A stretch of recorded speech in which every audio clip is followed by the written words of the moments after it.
Hey True North fam, I'm Carissa. I'm Ryan. And this is Arthur. We just wanted to show him to you because we wanted to give you a little extra smile. Who doesn't love looking at a puppy, right? Yeah. But anyways.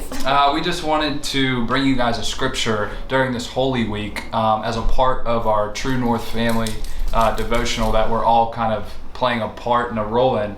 And so we're just going to dive right in. Our scripture is John chapter 13, verses 21 through 32. After he had said this, Jesus was troubled in spirit and testified, "Very truly I tell you, one of you is going to betray me." His disciples stared at one another, at a loss to know which of them he meant. One of them, the disciple whom Jesus loved, was reclining next to him. Simon Peter motioned to his disciple and said, "Ask him which one he means." Leaning back against Jesus, he asked him, "Lord, who is it?" Jesus answered, "It is the one to whom I will give this piece of bread when I have dipped it in the dish." Then, dipping the piece of bread, he gave it to Judas, the son of Simon Iscariot. As soon as Judas took the bread, Satan entered into him. So Jesus told him, "What you are about to do, do quickly." But no one at the meal understood why Jesus said this to him. Since Judas had charge of the money, some thought Jesus was telling him to buy what was needed for the festival, or to give something to the poor. As soon as Judas had taken the bread, he went out, and it was night. When he was gone, Jesus said, "Now the Son of Man is glorified, and God is glorified in him. If God is glorified in him, God will glorify the Son in himself, and will glorify him at once." A lot there. Yeah, that's a lot. That we will condense into kind of like a couple minutes here. Yeah. Our key takeaways. Yeah, so one thing that we were talking about whenever we read this through, and something that personally has jumped out to me whenever I've read it before in the past, is that Judas, like, in this moment, in this time, and, you know, given the scriptures that we've already heard during this week and we're going to keep hearing, is this is a really prominent part in the story leading up to, and those moments leading up to Jesus going to the cross and then eventually being resurrected. Yay.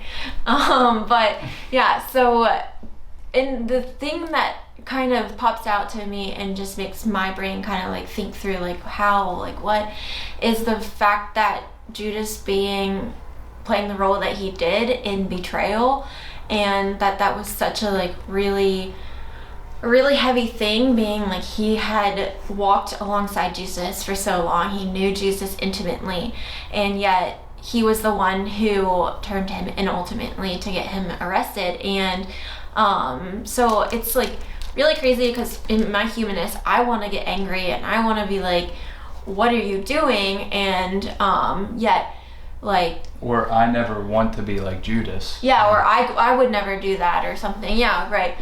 And so I don't know, the crazy thing is, yet he was used to glorify God. At the end of the day, like, he was used to glorify God, and God was able to obviously like give us our salvation through this act. And so I don't know, like that in itself just encourages me that even when I'm surrounded by people or things or circumstances that aren't something I agree with, or something that might be hindering myself from my own plans or whatever it is, I just can really be I can really be comforted in knowing that no matter what that is, God's still going to do his will, and I don't have the power to mess up his will for our lives and for the end goal and glorifying his name. Yeah, and to piggyback on that point, I think it's a beautiful picture here about who Jesus is, because of his humility to stay composed and to still, even before, as you guys heard, washed Judas's feet, even knowing that he was going to betray him. And so the power that God puts on display here, that even in bad situations, through bad people, through bad circumstances, God is going to use it to glorify himself. And when we are in Jesus and as believers, we can know that we share in that glory because God sees Jesus. He doesn't necessarily see us. He sees what Jesus has done on the cross and in his resurrection.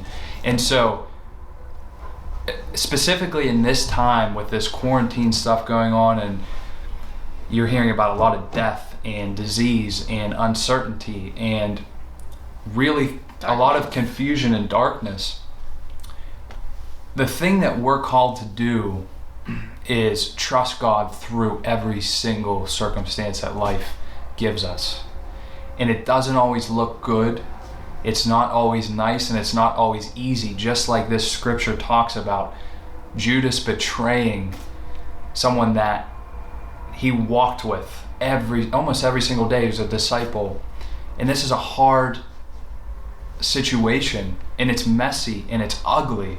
But God, like it says in verse 31, now the Son of Man is glorified and God is glorified in him. The Son of Man was glorified through it. It was a betrayal, it was messy, it was dark, but the God of the universe that loves us and sees us and gives us hope and a future, pours his grace over us, his mercy, his love, used it for his glory. And so let that be your confidence today, that there is hope in hopeless situations. And we just hope that you guys have a wonderful Easter, and with your families, with your friends. We miss everyone. Miss you all. Yes, we do.